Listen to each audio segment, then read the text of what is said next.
Here's every player you'd consider starting this week and all their injury updates. First two tiers, we don't need to talk about them. You are starting them. You have Barkley, Bijan, Breece Hall, CeeDee Lamb, Cooper Kupp. Obviously, Tyreek would be here, but he played on Thursday night. Tier 2, Gibbs, Kyron, St. Brown, A.J. Brown, Jefferson, Debo, Chase, Taylor. If we're going to talk about these guys, one sentence for everyone. Jahmyr Gibbs, the new age Alvin Kamara, great offense, great matchup. Kyron Williams, very high scoring game environment. He had literally everything in his backfield last week. Amon-Ra St. Brown, massive bounce back incoming. This projects to be the best offense in the NFL this week. A.J. Brown, obviously, he's A.J. Brown. Justin Jefferson, it's going to be a tougher matchup against the Niners this week. I do expect Minnesota to come back down to earth just a bit. Debo Samuel at 11 will be dependent on the McCaffrey availability. We'll talk about this with Jordan Mason later on, but obviously if McCaffrey were to play, we'd expect a slightly smaller role near the line of scrimmage for Debo, and he would slide back in these rankings just a bit. Jamar Chase at 12. I am starting Chase this week. T. Higgins missed practice on Thursday. I'm hoping we see an expanded role for Jamar Chase in a game they're going to throw the ball a ton against Kansas City. And then Jonathan Taylor with the last spot in this tier. Going up against Green Bay, the Colts should be winning this game. They should be able to run the ball in the second half, but I do want to see the passing volume and the completions go up for A-Rich, preferably something going over in the direction of Taylor. But now let's go to the players that maybe you'd consider benching. I don't know why you would. Derrick Henry against the Raiders. Y'all know I'm not a big Derrick Henry guy. I've screamed all offseason to avoid Derrick Henry based off a couple different red flags. I can already hear you in the live chat, though. I can already hear you in the comment section next week going, oh my gosh, Derrick Henry, multiple touchdowns against the Raiders. Mason, you're an idiot. It's a great spot for Derrick Henry going up against the Raiders. This is the largest spread of the week. Baltimore should just completely stomp this team and run the ball a ton in the second half. Really love Derrick Henry this week. Joe Mixon at 15, coming off a week with 30 carries, going up against the Chicago Bears team that just had the Tennessee Titans offense looking decent at the beginning of the game. And yeah, this massive spread. The Houston Texans should be able to run the ball with ease. Garrett Wilson going up against Tennessee. I actually think you have a big Garrett Wilson breakout this week, where if you look at the market share numbers for Garrett Wilson last week, they were off the charts. The only players to touch the ball in this Jets offense were Breece Hall, Garrett Wilson, and Allen Lazard. Now, obviously, they weren't great in fantasy because you had the matchup against the Niners, because Aaron Rodgers did struggle. But honestly, this week, I think that the Rodgers struggles are probably going to go away, and they are just going to be a very good offense against Tennessee. Now going over to Nico Collins. Nico Collins, if you look at the underlying usage, I still stand by. He is the wide receiver one in one of, if not the best passing offenses in the NFL. Isaiah Pacheco going up against the Cincinnati Bengals. I'm going to be interested to see if you have an expanded role for Samaje Perine this week. I'm not thinking that Perine really ever has a shot to go out and see an early down role on first and second downs, but there is an outside chance that Perine does have some targets out of the backfield. James Conner at 19. You have absolutely no Trey Benson usage at the beginning of the year here. James Conner is just set up to 100% crush in what should be a very high scoring game going up against the Rams. If you go and look at his underdog pick'em this week, you actually have James Conner at equal odds to score a touchdown, and James Conner higher, lower, 81.5 total yards. Rachaad White going up against Detroit. Obviously, Tampa looked phenomenal in week one, but we are going to expect that you actually have this Bucs offense coming back down to earth just a bit. Right now, even implied team total, according to Vegas Sportsbooks, of 22 points going up against Detroit. So yeah, with Rachaad White, I don't think the Bucs are going to be as good. I'm not as worried about Bucky Irving as other people are, because while White has been a very inefficient back, the majority of his value actually comes as a receiver. And then Jordan Mason at 21. Now, obviously, if McCaffrey plays, you bench Jordan Mason. Let's make sure we are on the same page. In any game that McCaffrey is active in, Jordan Mason is on your bench. And I know, it's incredible in my mind that people get upset with us for saying that Jordan Mason doesn't have receiving upside. So unlike McCaffrey, he's not a top 3 running back. Instead, Jordan Mason is a low-end RB1, high-end RB2, where he's going to have a first and second down role in one of the best offenses in the NFL. Now, I can already hear you in the comment section. I heard you loud and clear in the running back rankings video screaming, oh my gosh, he worked on his receiving role this offseason. You clown. Don't you know the report said that he's a better receiver? Based off what? We got to report every single offseason in the NBA that Ben Simmons was working on the 3 ball. I'm sure Shaquille O'Neal throughout his entire NBA career worked on shooting free throws. Just because you work on something doesn't mean you're good at it all of a sudden. Jordan Mason had one target week 1. Don't scream at me that he should be a high-end RB1. Don't scream at me that he has a receiving role just because a report this offseason said he worked on that area of the game. I'm sure he did work on it. I work on my weaknesses all the time. However, I still have plenty of them. Rashee Rice will be our next guy at 22. Going up against Cincy, Rice is by far and away the easiest wide receiver to project here in KC. Right now, it looks like Hollywood Brown's not going to be playing. Hollywood Brown did miss practice both on Wednesday and Thursday. Xavier Worthy looks like he's going to be the big play field stretching option. And Rashee Rice is going to see the consistent target volume close to the line of scrimmage and underneath for this Chiefs offense. Now, going down to our next tier, we did move up Alvin Kamara in these rankings just a bit. Now, while you actually have Vegas Sportsbooks projecting out these Saints to be a pretty bad offense overall with only an implied team total of 19.5 points, this is despite, obviously, the Saints going out there and just absolutely stomping on the Panthers. It's a tough matchup going up against the Dallas Cowboys. If you actually compare Alvin Kamara to some of the running backs that are the tier ahead of him, Kamara, you do get a 1.16x multiplier to have a touchdown this week in comparison to, say, like, I don't know, James Conner at even odds on Underdog. So, yeah, I think that the touchdown upside's a little bit less with Kamara. Full PPR format, clearly going to have a massive receiving role. Looking at his Underdog pick'em right now, they actually have him higher, lower 4.5 receptions, higher, lower 83.5 total yards. And of course, if you wanted to check out any of those Underdog pick'ems, you can find that link in the description, in the comment section. If you use code FLOCK, you're actually going to get a 50% deposit bonus up to $1,000. Plus, with code FLOCK, you're going to be getting a free team review over there on flockfantasy.com from yours truly in one of these live streams. Plus, they actually have a CeeDee Lamb special pick'em, more than less than half a total yard for week 2. Make sure you take advantage. Now, going over to our next guy, we're going to look at DJ Moore. Now, Chicago only had 93 passing yards last week. Obviously, it was disgusting. I am a man enough to admit that I may or may not have had Caleb Williams in my starting lineup. I may or may not have gotten absolutely crushed at quarterback last week. But with that being said, I do think that Caleb Williams will be slightly better going forward. And at the same time, Keenan Allen wasn't at practice on Thursday. Rome Odunze wasn't at practice on Thursday. So it does seem like you're going to get a vintage DJ Moore 30% team target share game here against Houston Texans. They should be forced to throw the ball a ton. Mike Evans at 25 going up against the Detroit Lions. I know people were upset that maybe we had Mike Evans too low on our rankings video for wide receivers. If you look at his Underdog pick'ems right now, you actually have higher, lower 70.5 receiving yards, higher, lower 4.5 receptions. And I understand, obviously, the Bucs and Mike Evans look phenomenal week 1. But realistically, Vegas is saying that this offense is going to come back down to earth. You actually have an implied team total of only 22 points. Now, Devonta Smith going up against Atlanta, really like it. Should be a phenomenal offense. They're projecting the Eagles to score 27 points this week. Smith is my wide receiver 2 in the Flock League, so obviously I'm very much hoping he comes through for us, or wide receiver 3, depending on what Waddle does Thursday night. Brandon Ayuk will be our next guy at 27. Obviously, Ayuk, super disappointing week 1, but Brandon Ayuk had a brutal matchup going up against the New York Jets. Plus, with Brandon Ayuk, he pretty much missed all of training camp. We had the report saying that he was going to be limited in this offense going into the week just because the man had not had that time to prepare. But now you have a full week of preparation for Brandon Ayuk, similar to the other wide receivers here. I think Ayuk will have a higher percentage of this offense, and I think this offense will be even better in a better matchup against the Minnesota Vikings. Our next player will be Travis Etienne. Travis Etienne does have a tough matchup going up against Cleveland, but the Cleveland Browns defense did allow Dallas to just kind of, move the ball down the field with ease.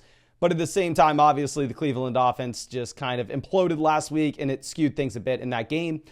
Kenneth Walker at 29 will be a difficult running back to rank because if he's fully healthy, I would have him higher than list. Going up against the New England Patriots, right now the Seattle Seahawks are heavily favored, so you would imagine that they are running the ball in the second half.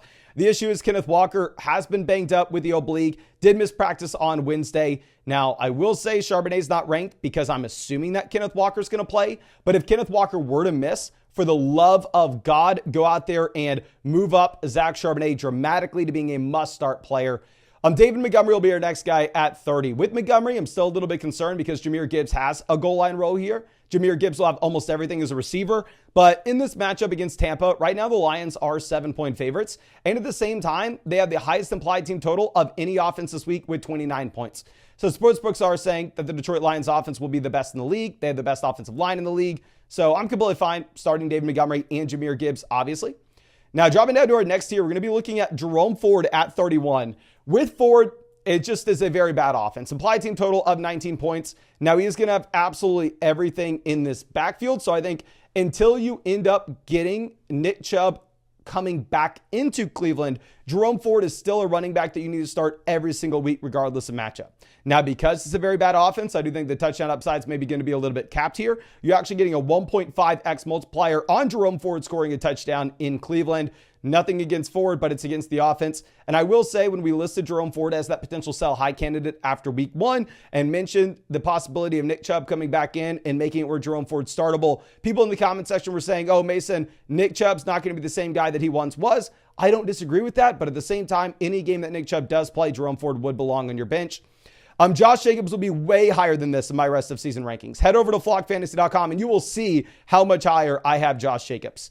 But this week in particular, with Malik Willis under center, in a game where you have the Indianapolis Colts as favorites, where if you're looking at the underdog pick'em, you actually have higher, lower 64.5 rushing yards for Josh Jacobs. I'm not all in on Jacobs this week. I think he's going to be much better in games where Jordan Love's under center. Drake London will be our next guy at 33. With London, obviously, Kirk Cousins was absolutely garbage week 1. But with that being said, I think Kirk Cousins will be better in week 2. This is his second week back from the torn Achilles. This is his second game ever with this coaching staff, second game ever with the Atlanta Falcons. Drake London is still a wide receiver. I believe is going to have an elite market share number in this offense. Against Philly, they should have to throw the ball a ton in the second half. You're getting a respectable 20.5 points with their implied team total, which does put the Falcons offense as one that projects to be better than like the Saints this week, the Bears this week, the Browns this week, the Packers this week. Obviously, I'm not saying they're going to be a great offense, but I think they are a little better than they were a week ago.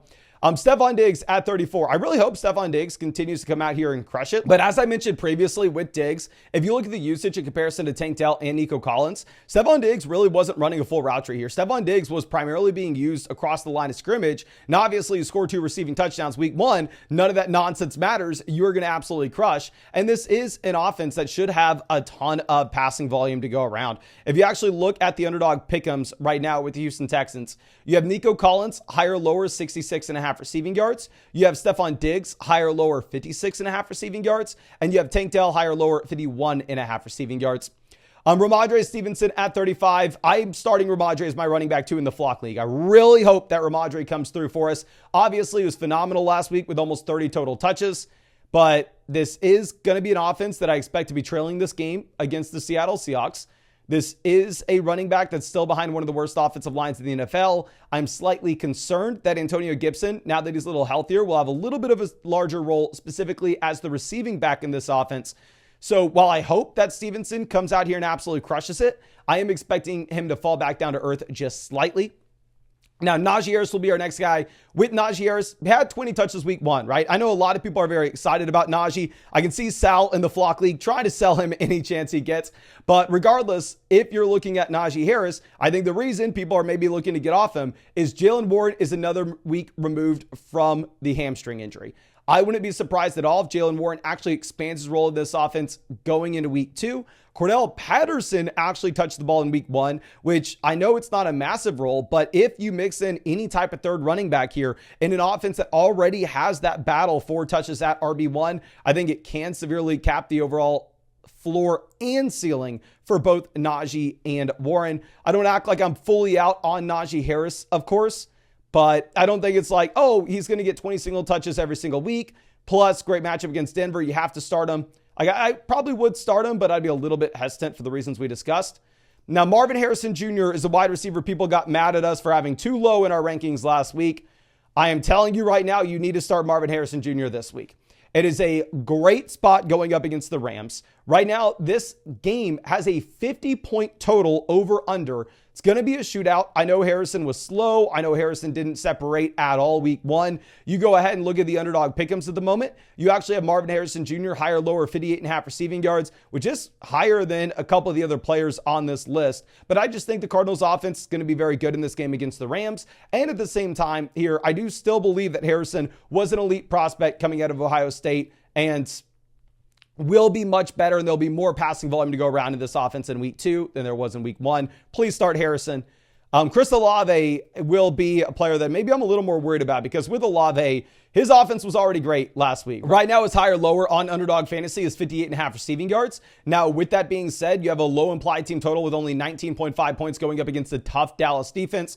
Obviously, Deshaun Watson was just shut down against this defense. Now, that was banged up offensive line. It was also Deshaun Watson, but this is Derek Carr, right? I'm not expecting Derek Carr to come out here and have himself a phenomenal day. So if the offense comes back down to earth and Olave already wasn't viable last week, I'm going to have a hard time just fully trusting Chris Olave.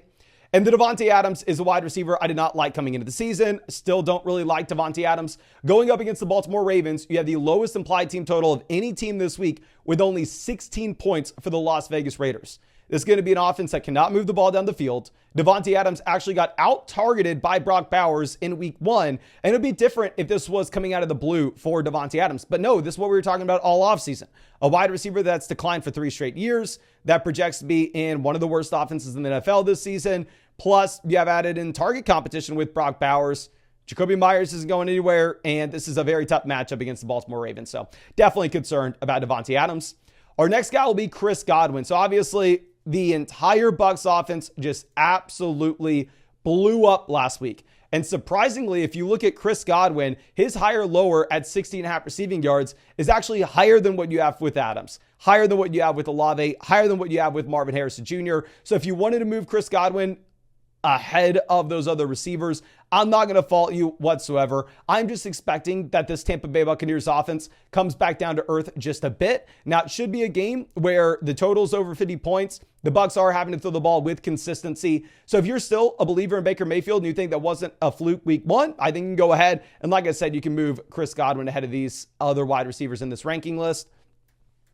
Now, Aaron Jones will be our next player. If you are looking at Aaron Jones, great week against the New York Giants. But at the same time, Ty Chandler did play a considerable amount of snaps. It's not exactly clear who the third down back is and who the 2-minute drill back is in this offense. Obviously, it wasn't a real football game going up against the New York Giants. And I think going up against the Niners here, it's going to be a rude awakening for the Minnesota Vikings. I know somebody got upset with us in the comment section for me saying that the Niners were going to win this game with ease. But if you look at sportsbooks at the moment, the Niners are touchdown favorites over the Minnesota Vikings here. And I just think that this Vikings offense is going to be worse than it was a week ago in what should be a much tougher matchup. And I don't exactly know what the split's going to be between Aaron Jones and Ty Chandler just yet. Going over to our next guy with Zay Flowers, should be a really good offense going up against the Raiders. Now, the issue is if the Raiders can't score, all of a sudden it's just a game that Derrick Henry sees 2 touchdowns in the second half, where Derrick Henry rushes the ball 25 times in this game, where this offense takes their foot off the gas and really just slows the pace down and instead just wins the game with defense and running the football at the end. So the game environment may be a little bit tough for Zay Flowers, but I think he's a talented receiver in what should be a high-scoring offense this week. And Tank Dell's probably a talented wide receiver in what should be a high-scoring offense this week, but you almost have the same situation, right? You're going up against Chicago, you're touchdown favorites. What happens in the second half? You're up by a ton. Are you just leaning on Mixon? Are you slowing it down? Obviously, the reason I'm going to have Flowers over Dell is I do stand by the fact that I think Tank Dell is the wide receiver 3 in Houston. If you look at the underdog pick'ems at the moment, you have Zay Flowers higher, lower, 54.5 receiving yards, and you have Tank Dell at 51.5. Now, going over to Tony Pollard at 44. Honestly, Pollard's too high. Pollard dropping behind these wide receivers. I have no idea why I put Tony Pollard this high. Pollard's going to be in a much worse spot going up against the New York Jets than what he just had.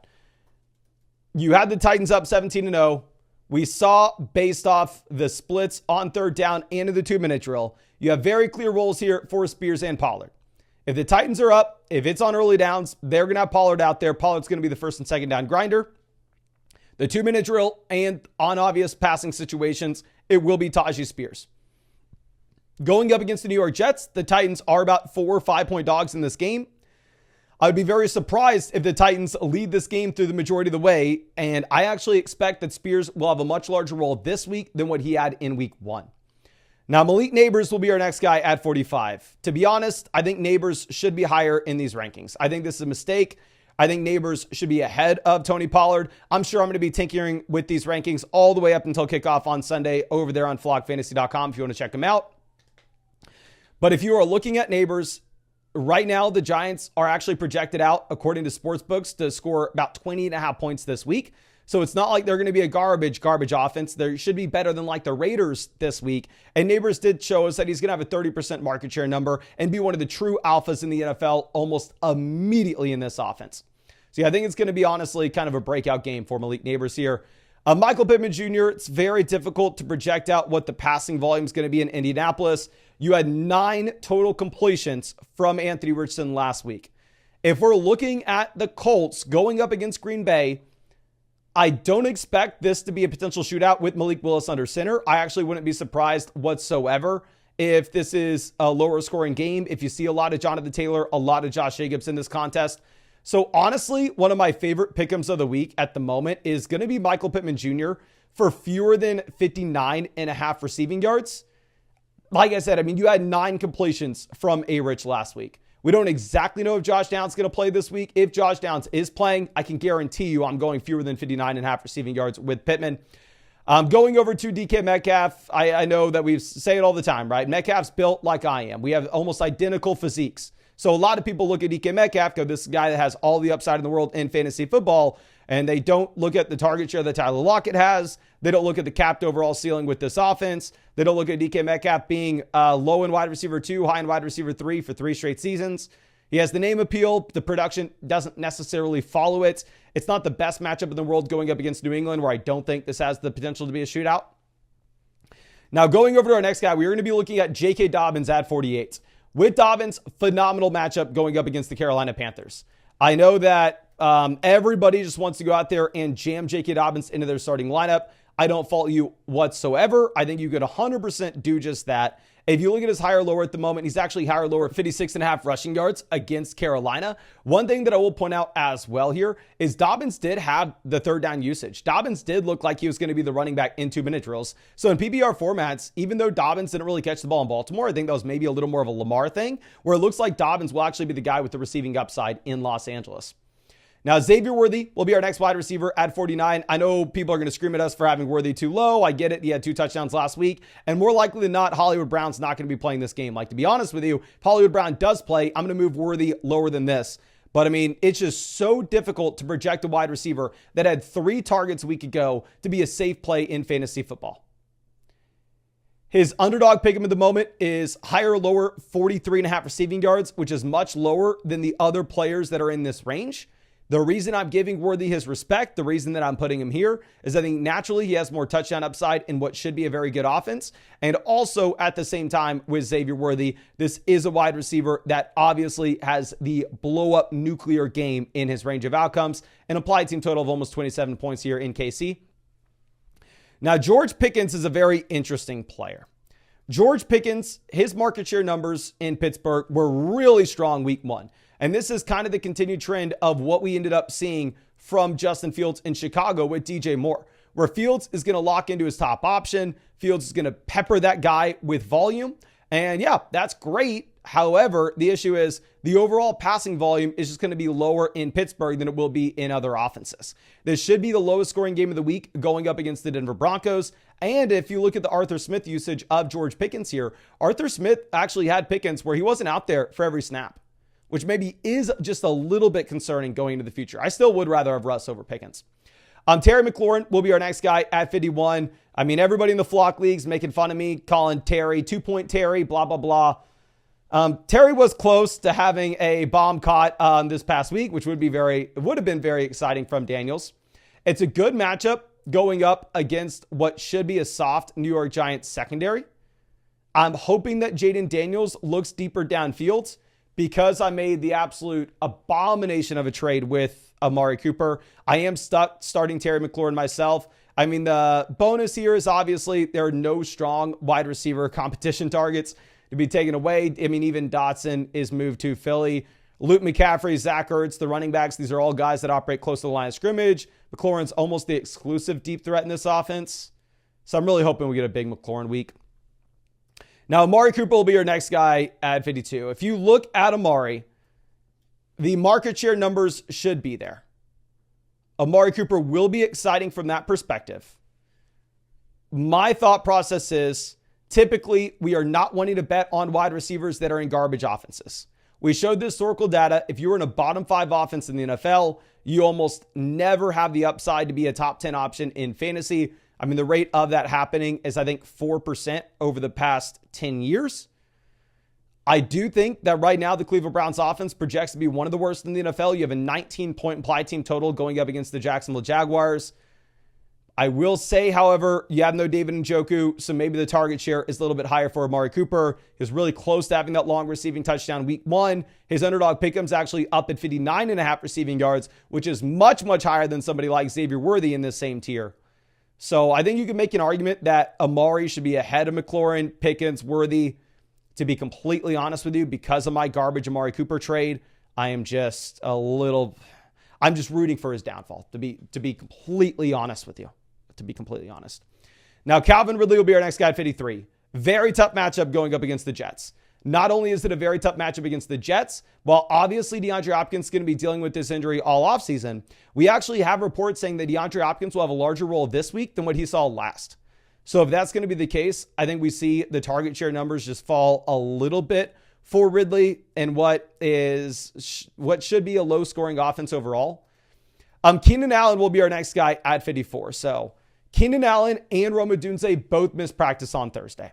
From the reports that I am reading, I think it's likely that Rome is going to miss the game on Sunday. And I think that there's a shot that Keenan Allen plays. And if Keenan Allen plays in the game that Rome misses, when Keenan Allen had double-digit targets last week, I think Keenan Allen would be an okay play in a full PPR format. Now, am I excited about it? Probably not. Am I excited about starting any of the receivers in this tier? Probably not, which is why Dobbins should probably be in the tier above this, because I am excited to play Dobbins. Zach Moss, Brian Robinson will be our next two backs here. I mean, Zach Moss, I do believe that he is the guy to look at in Cincinnati now.